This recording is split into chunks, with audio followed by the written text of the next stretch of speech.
പഴകും തോറും വീര്യം കൂടുന്ന ലഹരി. സാർ, മാധവനുണ്ണി വരുന്നുണ്ട്.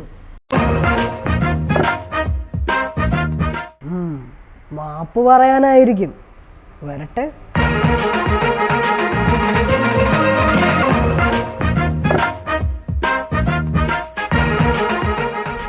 പറഞ്ഞോ.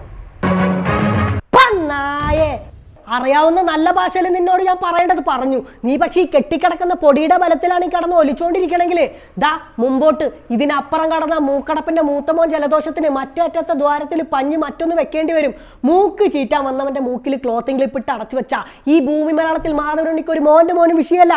അത് ഈ പൊടി ബാറ്റിക്ക് കാണിച്ചു കൊടുക്കാനാണ് നീ പറയണമെങ്കിൽ വരാൻ പറ ഡസ്റ്റ് മോനോട്. നാലാളിന് താങ്ങാനുള്ള പിൻബലത്തിലല്ല നീ കടന്ന് ചലക്കണത്. വിക്സ്, അമൃതാഞ്ച്, ടൈഗർ ബാം, ടാബ്ലറ്റ് ഇവന്റെ ഒന്നും പിൻബലത്തിന്റെ ആവശ്യമില്ല ഈ മാധവനുണ്ണിക്ക്. മൂക്കിന്ന് മീശയ്ക്കും ഇത് ഒലിച്ചിറങ്ങുന്നതിന് മുമ്പ് മൂക്ക് ചീറ്റി കളഞ്ഞിരിക്കും. പക്ഷെ വേണ്ടെന്ന് വെക്കുക. 2 ദിവസം ഒലിച്ചിറങ്ങി കർച്ചീഫിലും പറ്റിപ്പിടിച്ചിരുന്ന് പൊക്കോണം. വിരുന്നിന് വന്നതാന്ന് കരുതിക്കോണം. അതല്ല കൂടെ പൊറുക്കാനാണ് നിന്റെ ഉദ്ദേശമെങ്കിൽ വാക്യൂം ക്ലീനർ വെച്ച് സക്ക് ചെയ്തെടുക്കാനും മാധവനുണ്ണിക്ക് മടിയില്ല. മാധവനുണ്ണി തൽക്കാലം ചെല്ലി.